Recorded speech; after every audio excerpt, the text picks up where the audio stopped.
எழில் சுடர் சீரியலில் இப்போ ரட்டகாசமான அதிரடியான எபிசோட் வந்திருக்குன்னே சொல்லலாம். மிஸ் பண்ணாமல் ஃபுல்லோடையும் கேளுங்க. அதுக்கு நான் இந்த வீடியோ பிடிச்சிருந்துச்சுன்னா லைக் பண்ண பாருங்கள். ரொம்ப பிடிச்சிருந்துச்சுன்னா நம்ம சேனலுக்கு வந்து சப்ஸ்கிரைப் பண்ணி கண்டினியூஸாக ஆதரவாக தாங்க. நம்ம எழில் மாட்டுக்கு வந்து யோசிச்சிட்டே இருக்காங்க. உன்னோட ஆசை என்ன ஏதுன்னு சொல்லு, நான் உனக்காக வந்து நிறைவேற்றுறேங்கிற மாதிரி எழில் வந்து கேட்குறாங்க. அப்படியா சார், எனக்கு வந்து இது மாதிரி பானிபூரி இதெல்லாம் சாப்பிடணும்னு ஆசையாக இருக்குது. நம்ம 2 பேரும் பைக்கில் போகணும் அப்படின்னு சொல்லிடுறாங்க. என்னது பைக்கில் போகணுமா? வேணாமா, நம்ம பக்கத்தில் இருக்கிற கடையில் காரில் போய் சாப்பிட்டு வந்துடுவோம் அப்படின்னு சொல்கிறாங்க. இல்லை சார், அதுவும் பைக்கில் போகணும்.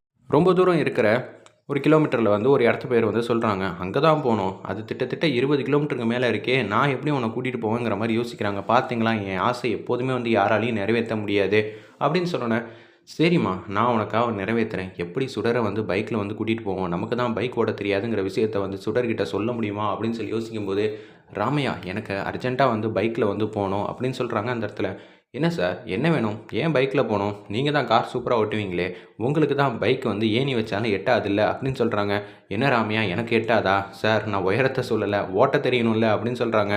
ராமையா ராமையா இது செம காமெடி, நான் அப்புறமேட்டு சிரிக்கிறேன். எனக்கு பைக் ஓட்ட கற்றுக் கொடுங்க, நான் தான் ஓட்டணும். எதுக்கு சார் இப்போ அவசரமாக வந்து பைக் ஓட்டணுங்கிறீங்க? அதுவும் அவ்வளோ தூரம் 20 கிலோமீட்டர் எப்படி சார் ஓட்டுவீங்கிற மாதிரி கேட்குறாங்க அந்த இடத்துல. உடனே வந்து ராமையா நான் தான் ஓட்டி ஆகணும் ராமையா, இது என்னோட சுச்சுவேஷன். இப்போ பைக்கு வந்து குடோனில் இருக்குது, அதை எடுத்து ஸ்டார்ட் பண்ணால் கூட ஸ்டார்ட் ஆகுமான்னு தெரியல. அப்பப்போ சர்வீஸ்லாம் போயிட்டுருக்கீங்களே. போயிட்டுருக்கேன் சார். இப்போ திடீர்னு ஓட்டணும்னா 2-3 நாளாவது ஆகும் அப்படின்னு சொல்லிடுறாங்க. என்னது 2-3 நாளா? நான் சுடரை வந்து பைக்கில் வச்சு கூட்டிகிட்டு போயிட்டு அங்கே பானிபூரி சாப்பிட்ணுன்னு அவள் சொல்கிறா. அதனால தான். ஓ, அதனால தான் பானிபூரின்னு சொல்கிறீங்களா? இதை முன்னாடியே சொல்லியிருக்க வேண்டியதானே. நான் உங்களுக்கு எவ்வளோ சீக்கிரம் பைக்கை கற்றுத்தரேன்னு மட்டும் பொறுத்து இருந்து பாருங்கிற மாதிரி சூப்பராக வந்து பேசுனாங்க அந்த இடத்துல. நம்பராமையா அப்பன்னு பார்த்து பைக்கை வந்து மாசாக ஓட்டிகிட்டு வந்து நிப்பாட்டுறாங்க. சூப்பராக இருக்கு ராமையா உங்களுக்கு இந்த பைக்கு. உங்களுக்கு இதை விட ஜம்முன்னு இருக்கும் சார் அப்படின்னு சொல்கிறாங்க. ஆனால் பைக்கை மட்டும் ஓட்ட கற்றுக்கிட்டீங்க, வேறு லெவல். ஃபஸ்ட்டு வந்து உங்களுக்கு எல்லா ரூல்ஸ் ரெகுலேஷன் தெரியும், இருந்தாலும் நான் ஒரு வாட்டி சொல்லிடுறேன் அப்படின்னு சொல்லிட்டு எப்படி எப்படி ஓட்டணுங்கிற விஷயத்தெல்லாம் வந்து ராமையா வந்து சொல்லிடுறாங்க. சொன்னோன்னே உட்காருங்கன்னொன்னே அப்படியே வந்து ஆக்சிலேட்டர் கொடுக்குறம்போது கரெக்டாக வந்து கிளச்சை வந்து வேகமாக வந்து விட்டுட்டாங்க. என்ன சார் இப்படி பண்ணுறீங்க? கார் ஓட்ட தான் உங்களுக்கு தெரியும்ல, காரில் என்ன பண்ணுவீங்களோ அதே மாதிரி தான் இந்த ஹேண்ட்பேரை பிடிச்சி பண்ண வேண்டியதானே அப்படின்னு சொல்லி 2வது வாட்டி வந்து எழில் வந்து தப்பு பண்ணிடுறாங்க. யோ, சொன்னா உனக்கு புரியாதா? என்னையா நினச்சிட்டு இருக்க அப்படின்னு சொல்லி திட்ட ஆரம்பிச்சிடுறாங்க ராமையா வந்து எழில. ராமையா என்ன ராமையா என்ன திட்டுறீங்க? நான் இப்போ உங்களுக்கு குரு ஸ்தானத்தில் இருக்கேன். இப்படியெல்லாம் திட்டினா தான் உங்களுக்கு வரும். உங்களை விட நான் சூப்பராக ஓட்டுவேன்ல. நீங்கள் ஏன் சார் ஓட்ட மாட்டேங்கிறீங்க? இது உங்களோட ஆசை இல்லை, சுடரம்மாவோட ஆசை. அவங்களோட ஆசையை வந்து அண்ணனாக இருந்து நான் நிறைவேற்றணும். நான் தானே வந்து தாய்மாமன். இதுக்கு எதுக்கு ராமையா பெருசாக வந்து சொந்தக்காரங்க லிஸ்ட்லாம் வந்து பெருசாக வந்து லிஸ்ட்டாக ஒன்று ஒன்றா சொல்லிகிட்டு இருக்கீங்க? சொல்லித்தாங்க. சரி சரி நீங்கள் திட்டுங்கன்னொன்னே அப்படியே வந்து இப்படி தான் பண்ணணுன்னொன்னே 1 மணி நேரத்துக்குள்ளேயே வந்து எழில் வந்து கற்றுக்குறாங்க பைக் எப்படி ஓட்டணும்னு. சூப்பர் ராமையா, இவ்வளோ சீக்கிரமாக வந்து என்ன ட்ரெயின் பண்ணுவீங்கன்னு நினச்சி கூட பார்க்கல. சூப்பர், இப்போ நான் ஜம்முன்னு நான் ஓட்ட போகிறேன் அப்படின்னு சொன்னோன்னே ராமையா வந்து பேசுகிறாங்க. சார் கரெக்டாக போயிட்டு வந்துடுவீங்கல்ல சார்? ஏன்னா நீங்கள் மட்டும் தனியாக போல, பக்கத்தில் சுடரும் இருக்கா. நினச்சா கொஞ்சம் பயமாக தான் இருக்குது, இருந்தாலும் நான் சமாளிச்சிருவேன். ட்ரைனிங் யார் கொடுத்தது? ராமையா கொடுத்தாருல, அவர் பேரை நான் காப்பாற்ற மாட்டேனா? காப்பாற்றினா சந்தோஷங்கிற மாதிரி சொல்லிட்டு அப்படியே அவங்க மாட்டுக்கு குடுன்னு போகிறாங்க. நம்ம ராமையா மாட்டுக்கும் ஒரு பக்கம் வந்து சுடர் வந்து வராங்க. சுடர்கிட்ட எல்லா உண்மையும் சொல்கிறாங்க. நான் ஏன் தெரியுமா ஃபஸ்ட்டு ஒன்றா பைக்கில் கூட்டிகிட்டு போக வந்து தயங்கினேன். ஏன்னா எனக்கு பைக்கே ஓட தெரியாது. என்னது பைக் ஓட தெரியாதா? இப்போ நான் நல்லாவே கற்றுக்கிட்டேன், அதனால் பிரச்சனையே இல்லைம்மா அப்படின்னு சொல்லிடுறாங்க அந்த இடத்துல. இப்போ தான் கற்றுக்கிட்டீங்களா? சார் நம்பி உட்காரலாமா அப்படின்னு சொல்லி சுடர் வந்து காமெடியாக வந்து பேசுகிறாங்க. என்னம்மா இப்படி பேசுகிற? நான் அசால்ட்டாக சூப்பராக ஓட்டுவேன். நீ என்னை பார்த்ததில்ல, இத்தனை நாள் கார் ஓட்டி தானே பார்த்துருக்க.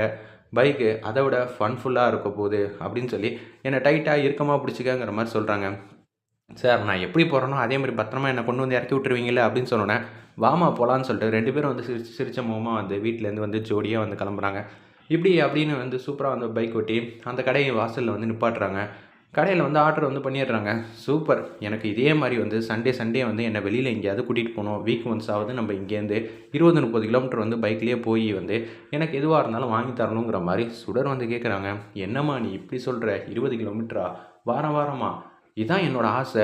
முதல்ல எனக்கு இந்த சாப்பாடு சாப்பிட்றது ஆசை இல்லை சார், அது சும்மா வந்து ஃபன்னாக இருக்கிறதுக்குன்னு சொன்னேன். நீங்கள் என்னை பைக்கில் வச்சு கூட்டிகிட்டு போகணும் தான் என்னோடய ஆசை. எப்படியோ உன்னோட ஆசை நிறைவேறிடுச்சுல்ல, இருந்தாலும் நான் வந்து யோசிக்கலாம் இல்லை, நீங்கள் வாக்குறுதி கொடுத்துட்டீங்க அப்படின்னு சொல்லிடுறாங்க. ஆமாம் வாக்குறுதி கொடுத்தனா? சரி கொடுத்தனே வச்சுப்போம், என்ன வாரத்துக்கு ஒரு வாட்டி தானே? சரி சார் வாரத்துக்கு ஒரு வாட்டி, அதுக்கப்புறம் வாரம் ஃபுல்லாக அப்படின்னு சொல்லி சிரிச்சவங்கம்மா 2 பேரும் வந்து பேசிக்கிட்டு இருக்காங்க அந்த இடத்துல. சாப்பிட்டுக்கிட்டு இருக்காங்க. இந்த பக்கம் வந்து காவியா வந்து காட்டுறாங்க. காவியா வந்து அதே மாதிரி அவங்களுக்கு கொடுத்த புக்கில் வந்து என்னென்னமோ எழுத வேண்டியதெல்லாம் இருக்க போல இருக்கும், ஹோம் ஒர்க்லாம். அதை வந்து எழுதுறதுக்காக வந்து பேனா எடுத்து எழுத பார்க்குறாங்க. அவங்களுக்கு சரியாக வந்து எழுதவே முடியல. ஏன்டா அது எழுதவே வரமாட்டேங்குது, பேனாவில் வந்து இங்கு தீர்ந்துருச்சா, சரி அஞ்சலியோட பேனா வந்து எடுத்துக்கலான்னு சொல்லிட்டு அஞ்சலியோட பையிலேருந்து பேனா வந்து எடுக்கிறாங்க. கவினும் காவியம் எங்கே தான் போனாங்க, அவங்க 2 பேரும் எங்கே இருக்காங்கன்னே தெரியலையே. அஞ்சலி வந்துட்டாங்க அந்த இடத்துல. அபி வந்து பார்க்குறாங்க, என்ன அஞ்சலி எங்கே போனேன், நான் கவினை கூப்பிட்றதுக்காக போனேன், கவின் வந்து பக்கத்து வீட்டு பையன் கூட வந்து விளையாண்டுக்கிட்டு இருக்கான் அப்படின்னு சொன்னேன். நாங்கள் 2 பேரும் பொறுப்பாக வந்து ஹோம்ஒர்க்லாம் செய்ய ஆரம்பிச்சிட்டோம். நம்ம தான் 4 பேர் இருக்கோம்ல, நம்ம நல்லபடியாக வந்து எல்லா வேலையும் முடிச்சிட்டோன்னா, சீக்கிரம் முடிச்சிட்டோன்னா நைட்டு தான் 2 மணி நேரம் விளாடுவோம்ல, அது பத்தாதா அப்படின்னு சொல்லி அந்த இடத்துல வந்து கேட்கும்போது, கரெக்டு தான். ஆனால் வந்து கவின் வந்து கேட்க மாட்டேங்கிறானே. உடனே வந்து காவியா கையில் இருக்கிற பேனாவை வந்து பார்த்துடுறாங்க நம்ம அஞ்சலி. இது என்னோட பேனா அப்படின்னு சொல்லி அஞ்சலி வந்து க்யூட்டாக அழகாக வந்து வாங்க பார்க்குறாங்க. அப்பன்னு பார்த்து காவியா வந்து கடுப்பாகி கண்ணாபின்னு திட்டுறாங்க. என்ன சொல்கிற, எப்போ பார்த்தாலும் டேடிக்கு நீ தான் செல்லமா, நான் தான் செல்லம், டேடிக்கிட்ட போய் நிற்போமா, அவர் எனக்கு தான் சப்போர்ட் பண்ணுவாங்கன்னு சொல்லி காவியா கொஞ்சம் திமிரா வந்து பேசுகிறாங்க அந்த இடத்துல. அது மட்டும் இல்லாமல் நம்ம அஞ்சலி வந்து பேசுகிறாங்க அந்த இடத்துல, இல்லை டேடிக்கு எப்போதுமே நான் தான் செல்லணுங்கிற மாதிரி சொல்லிகிட்டு இருக்காங்க அந்த இடத்துல.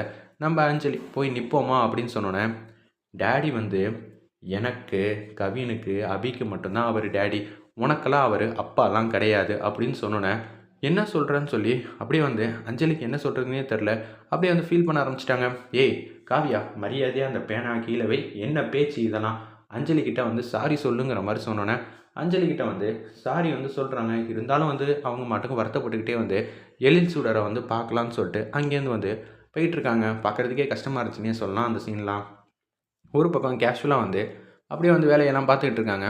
நம்ம எழிலும் சுடரும் வந்து அப்படியே சிரிச்ச முகமாக வந்து காஃபி குடிச்சிட்டு பேசிக்கிட்டே இருக்காங்க. அப்போன்னு பார்த்து நம்ம அஞ்சலி வந்து ஃபீல் பண்ணிக்கிட்டே வந்துக்கிட்டு இருக்காங்க.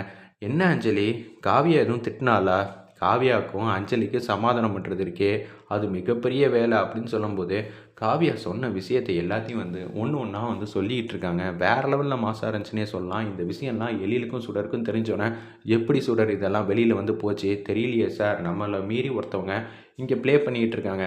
காவியா கிட்ட கேட்போம் யார் இந்த விஷயத்த சொன்னான்னு, அவங்களுக்கு முற்றுப்புள்ளி வைக்காமல் விட மாட்டேங்கிற மாதிரி அதிரடியாக வந்து பேசுகிறாங்க அந்த இடத்துல நம்ம எழிலும் சுடரும். வெயிட் பண்ணி பார்ப்போம்.